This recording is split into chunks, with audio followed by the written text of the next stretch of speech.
Bon, on reste dans l'humour ce soir, c'est avec vous, monsieur Louis. Bonsoir. Bonsoir Bénédicte et bonsoir à toutes les auditrices et les auditeurs de RCF Grand Est. Petite question Bénédicte, quelle est votre charcuterie préférée? Bon, une tranche de salami de temps en temps. C'est vrai ça, ce mensonge? C'est pour vous faire plaisir. Hein. Bon alors moi comme vous devriez le savoir puisque j'en parle dans ma chronique numéro 37 intitulée Manhattan Kaboul et que vous pouvez retrouver sur ma chaîne YouTube nommée Monsieur Louis, abonnez-vous s'il vous plaît qu'elle dépasse les 23 abonnés. I am vegetarian. Vous êtes quoi? Bon, trêve de running gag, je suis végétarien, mais comme la charcuterie est mise en avant dans l'actualité récente, alors je vais vous parler d'un personnage nommé Gros Lardon. Alors non, il ne sort pas d'un épisode de Peppa Pig, mais des suites du drame qui a coûté la vie au jeune Thomas dans la commune de Crépol, dans la Drôme, le 19 novembre dernier. D'après les derniers éléments révélés dans Le Parisien, un groupe de jeunes garçons est descendu dans une soirée parce que, je cite, il y avait beaucoup de filles. Puis, pour une raison futile, une bagarre a éclaté entre les amis de Thomas et cette bande, et finalement, balle tragique à Crépol, un mort. Monsieur Louis, pourquoi nous faire un résumé de ce fait divers alors que tous les médias en parlent et surtout quel rapport avec Gros Lardon, le petit morceau de lard de porc?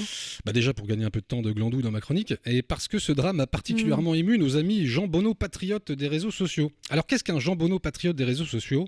C'est un mec qui a dû choisir un jour entre le racisme et l'orthographe, et visiblement il n'a pas fréquenté de papeterie depuis longtemps.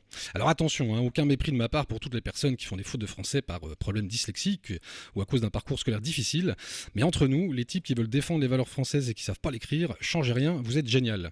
Par contre, ils compensent avec une véritable vénération pour la charcuterie. On peut même dire qu'ils vouent un culte pour la cochonaille jusqu'à lui trouver des pouvoirs magiques, parce que figurez-vous que certains d'entre eux par le passé ont jeté des tranches de jambon sur les murs d'une mosquée pour, je cite, nous protéger de l'invasion islamiste. Alors peut-être qu'ils ont pensé que ça ferait le même effet que l'ail sur les vampires, que si un musulman touche par inadvertance un bout de saucisson, il va se transformer en tas de cendres, on sait pas. Bon, jusque-là, c'était rigolo d'imaginer la jeune femme qui balade son chien en sortant du boulot et qui voit des tranches de jambon voler au-dessus du trottoir pour se plaquer bêtement sur un mur en crépi et se dire en soupirant « Ah, j'espère que c'est pas du madrange ». Mais récemment, on est passé du championnat départemental de jeté de cochon à un sport un peu moins lolilol, la ratonnade.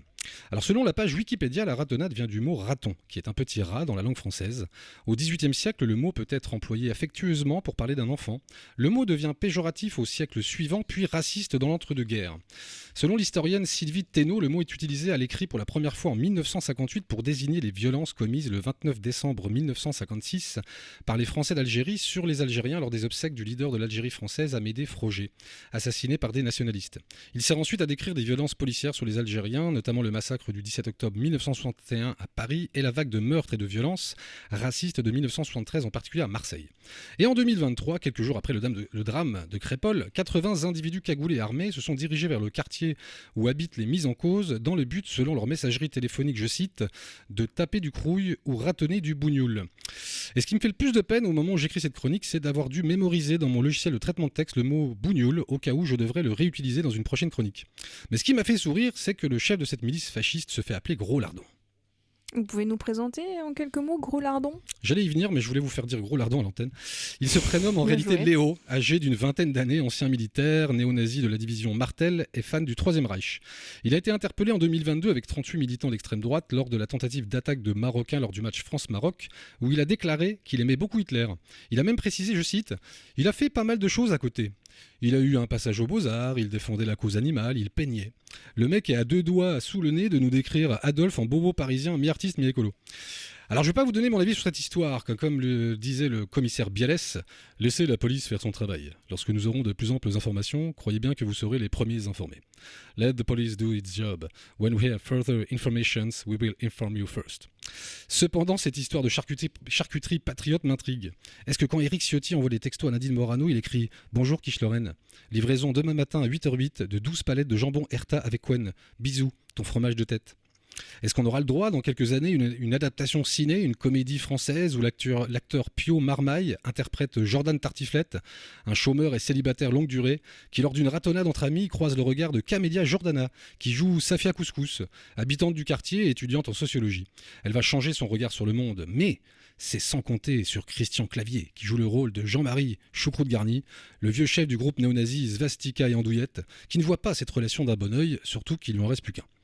Ce qui me fait penser au film Dupont-la-Joie d'Yves Boisset, sorti en 1975 et qui raconte l'histoire d'un fait divers dans une petite ville qui tournera en ratonnade mortelle et tiré directement des violences racistes de Marseille en 1973.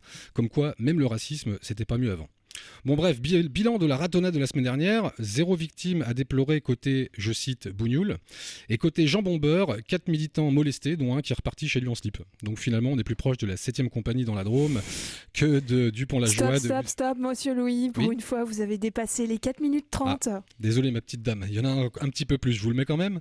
Allez, excellente semaine à tout le monde et à presque lundi prochain. Merci beaucoup, monsieur Louis, à presque lundi prochain.